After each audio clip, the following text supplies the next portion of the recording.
wajib banget beli ini nih. Ini kue-kuenya nih, kue-kue Padang. Sebenarnya pengen makan itu bubur kampiun, cuma nggak boleh dine in karena lagi puasa. Ini apa nih Mbak? Salalaung dari singkong ya. Ketupat ketan ya. Zaman aku kecil nih, ibuku sering banget beli di pasar. Belum lebaran tapi udah makan ketupat. Hasil nge-work takjil pertama, ketupat ketan guys. Ini khas Padang. Ini kalau nyari biasanya belinya di Pasar Senen.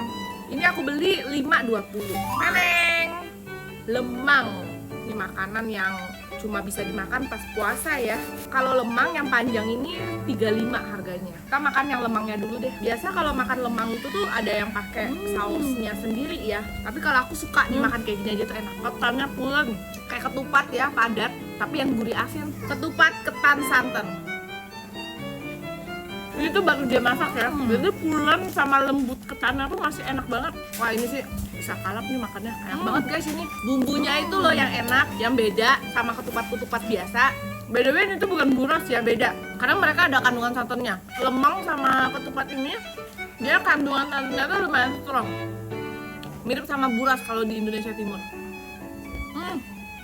Enak. Kalau pengen cari takjil ala-ala Padang tuh ya paling lengkap memang di Pasar Senen, lengkap banget.